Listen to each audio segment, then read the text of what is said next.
Welcome to another Mind Expanse video tutorial.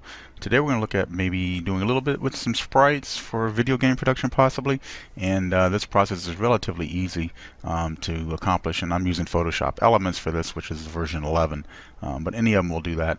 First I'm going to go to File, and I'm going to go to New, and I'm going to say a blank file, and a couple things we need to look at here are what are we actually going to do? So, is it a 32 pixel or a 64 pixel? I'm going to go ahead and do a 32 pixel. So I'm going to do 32 by 32. We always keep them square usually for what we're doing.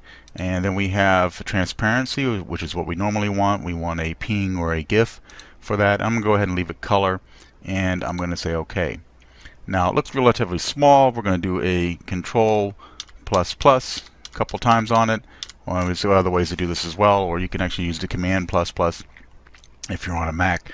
Now, a couple things we need to look at here is we've got a bunch of little small little pixels going on, and one of the things we need to make sure that we have is that our actual file itself is there. So if I go to image size and I look down in here in the bottom, I'm going to see that I have best for smooth gradients, and we don't really want that. We want something for enlargements. Because let's say we want to resize this at some point just a little bit, it's going to do a little bit better for us. So you're going to go up there to the image, do image size, and you're going to make sure that we actually have smoother ones on them. Now, if we do constrained proportions and resample the image, sometimes that doesn't always work so well. So you may want to play with these a little bit as you go through and see if it works for you. But for our purposes, this is just to kind of show you how to start the process. Now, the best way to do this is to do a pencil. So I'm going to go to Pencil Tool. We're working in pixels, and they're 1 pixel. So it's 32 squares going across and 32 squares going down, basically. So it's 32 by 32.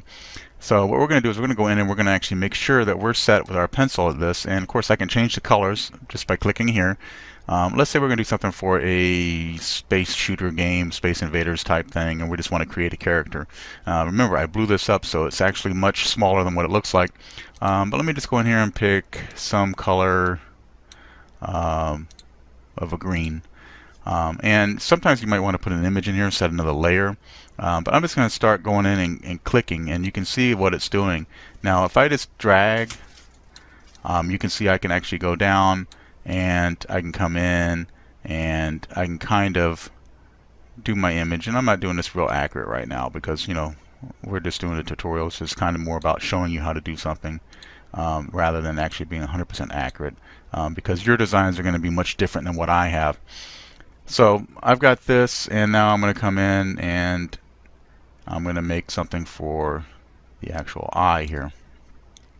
So now I've got this object going on, and it's not too exciting right now, but I can also go in and change my color and pick something that's in a different color, like a brown, if I want, and I can just fill this by dragging and clicking. And so that doesn't look too exciting either, so I'm going to go in and I'm going to actually add another line here. And one of the things you need to remember too is that sometimes you make a mistake with these, and it's relatively easy to fix, but you need to make sure that if you do that and you go to your eraser tool over here, that you have pencil checked off and that you're at 1 pixel. Otherwise, when you click, it'll actually do something different. So if I was actually going to here and leave it this big, I'm going to take my whole image out. So just remember, you need to make sure that if you're going to use the eraser type to put it to 1 pixel. Okay, go back to my pencil. Now I've got this here, and I want to do some filling of this. And you might think, oh, I'll just go here into my bucket and I'll pick a color and I'll hit fill, and that works. And that may be a quick and easy way to do it. Not that I want to use that color. Let's go in and pick something in the reddish orange realm, just so there's a little bit of contrast, and I've filled that. So I've made my outline, and then I filled that with that. And if I zoom out on this, it's not going to look too exciting, but you can see I'm kind of getting a little bit of an image going on here. And then of course I can go in and I can fine tune this and tweak this. I can add some blacks in and so forth, and I can actually just kind of go in and create these. Now, depending upon the type of game you're creating or what you're using this for, is going to determine how you're going to actually fill this to what level or what extent. So I could just do something like that. I've kind of got a little head going on. This could be my side-scrolling game, kind of like a Defender game or something along those lines, where something's flying towards me and I'm going to shoot them. But this is just for the purposes of just kind of getting an idea. And of course, if I want to actually add some different elements to it, I could play around with this, adding some different odd shapes to this, and it will give me a little bit different look when I shrink this down. Just so when I go back to something smaller, now I got a little bit more going on with facial hair or whatever it may be. So that's a relatively easy thing to do.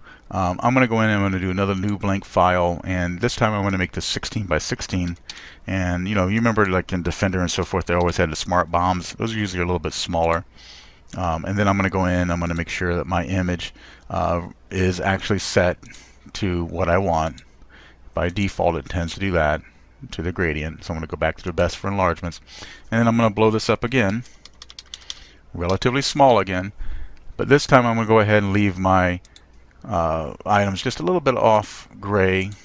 And then I'm just going to make a real simple, and I don't really want to go all the way to the top edge. I want to try to leave a top as much as I can, only because it tends to allow me to have a little bit more room to play with. So I can go in and if I want to hold down shift, it'll allow me to draw straight lines, and then just draw some diagonals, and just carefully try to duplicate the other side. Now there are ways of actually duplicating this to make life a little bit easier for you.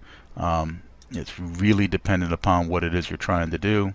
Again, but I just want to try to make this look a whole lot like the other side, and then kind of come in. So I'm just kind of counting my squares right now, and then I'm going to come over here, and this is probably close enough for our purposes. And I'm going to do this, and then I may fill these in, and then I may actually go in and just do some random lines to kind of give it a shape, and then change some colors up again, so there's actually some contrast in here. And it may be that I want this part to be kind of like a glowing blue, and then I want to go in and add some other items in here. So it's really a matter of preference of what you're trying to accomplish, but you can have a lot of fun with this. Let's say I went with that color.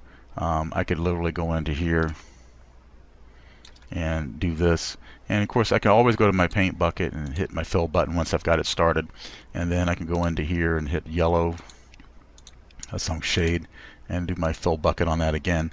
And now what I've got going on is this little missile that I can actually use for dropping.